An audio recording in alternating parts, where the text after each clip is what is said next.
A sua igreja diz que a Bíblia é inspirada, segundo Timóteo 3, versículo 16.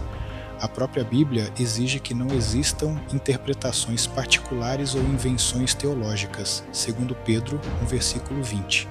Jesus garante que Ele é a única verdade absoluta, João 14, versículo 6. E promete que essa verdade nos liberta, João 8, versículo 32. Então me responda, se a Bíblia é perfeita e a verdade liberta, então por que o sistema teológico do cristianismo precisa de várias interpretações e cada denominações dizem está falando a verdade?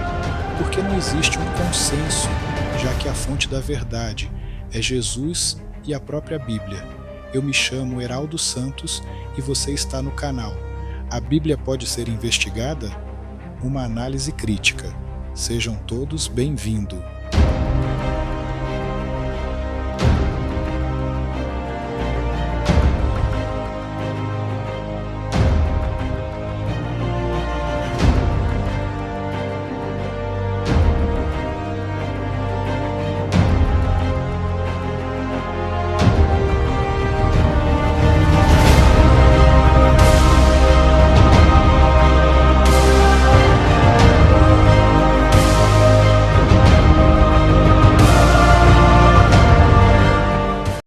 De Adão, revelando o erro de tradução da Vulgata Latina que moldou o Ocidente, e o resgate da verdadeira teologia da aliança do Paulo histórico.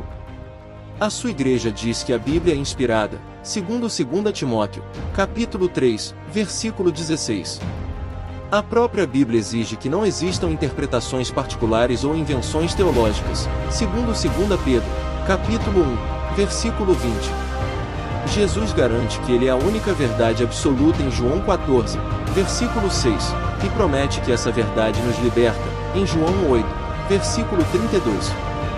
Então, me responda, se a Bíblia é perfeita e a verdade liberta, então por que a doutrina mais famosa do cristianismo ocidental, o pecado original, aquela que te faz sentir culpado desde o momento do seu nascimento, foi construída sobre um erro de tradução que o próprio apóstolo Paulo desconhecia? Para entender a magnitude dessa fraude teológica, precisamos ativar o nosso filtro 4 que, quem escreveu? Quando? Para quem? Para qual finalidade? Se você procurar nos 4 evangelhos, vai se deparar com um fato perturbador: Jesus Cristo nunca mencionou o pecado original. O silêncio dele é ensurdecedor. Jesus estava imerso no judaísmo de sua época, onde o foco era a fidelidade à aliança de Deus e a prática da Torá. Para o judeu do primeiro século, não existia a ideia de uma culpa herdada que condenava automaticamente toda a humanidade ao inferno. Eles acreditavam em duas inclinações humanas, o impulso para o bem e o impulso para o mal. A responsabilidade era individual. Então, de onde tiramos essa ideia? A resposta está na carta aos Romanos, capítulo 5. Escrita por Paulo, um fariseu estrito, educado aos pés de Gamaliel. Ele escreve para judeus e gentios em Roma. E aqui aplicamos a nossa regra de zero harmonização. Nós vamos analisar o texto como ele é, sem forçar concordância com dogmas de igrejas modernas. Prepare-se para a maior reviravolta da nossa investigação. A nossa análise gramatical nos leva ao século IV, quando a Bíblia foi traduzida do grego para o latim, na famosa Vulgata Latina.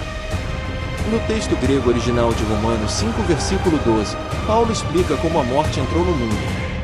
Ele usa a expressão grega errou, que significa porque ou visto que.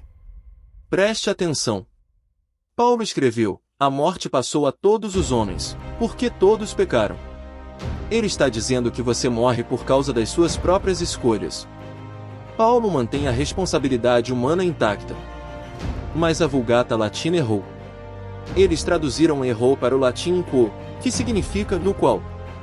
Com uma simples mudança de palavras, o Ocidente passou a ler, o pecado entrou no mundo por Adão, do qual todos pecaram. E foi assim, através de um erro de gramática, que Agostinho e a teologia ocidental criaram a ideia de que você, eu, e toda a humanidade, estávamos biologicamente dentro de Adão, pecando junto com ele. Nascia ali a condenação universal automática. A partir desse erro, a igreja se dividiu, e a Bíblia passou a ser lida através de 3 lentes completamente diferentes. A primeira é a lente ocidental, a latina. Com base no direito romano, eles enxergaram o problema de Adão como um tribunal. Todos nós nascemos com uma ficha criminal suja, culpados por um crime que não cometemos.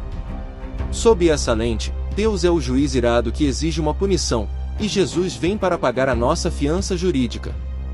Mas a Igreja Oriental, a grega, que lia a Bíblia no idioma original, percebeu o erro latino.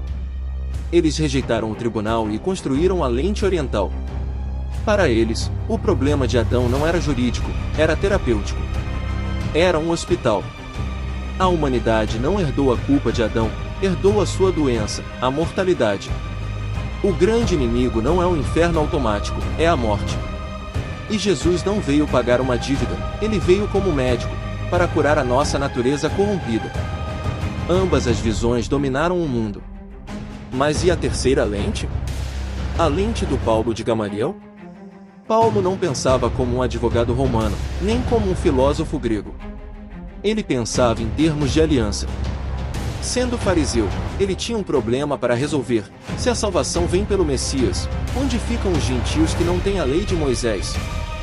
Paulo usa a figura de Adão não para criar uma teoria biológica do mal, mas por um motivo brilhante. Adão é o pai de judeus e gentios, Abraão é pai só dos judeus.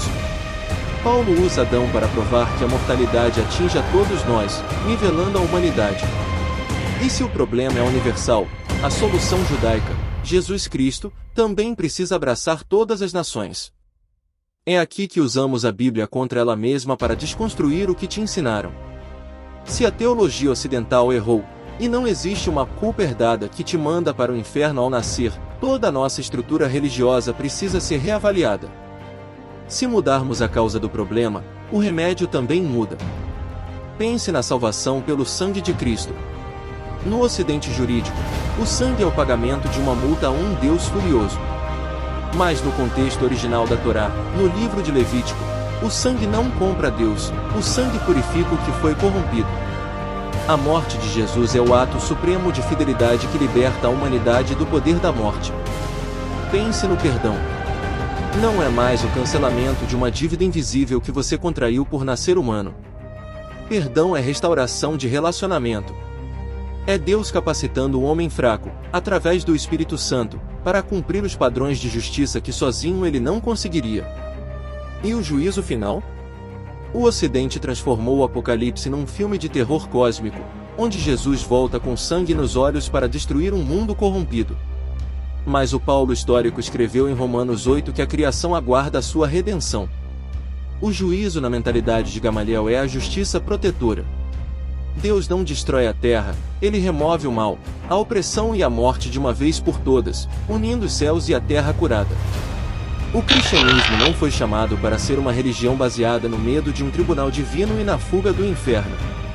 O Paulo histórico nos apresenta uma fé focada na transformação do presente, na cura da humanidade e na fidelidade à aliança de Deus. Quando tiramos a lente do sistema religioso e voltamos à gramática, à história e ao contexto material, a opressão cai por terra. A verdade, de fato, liberta. Você não é um lixo biológico condenado pelo erro de um homem no Éden. Você é parte de um projeto de restauração cósmica. Mas espere.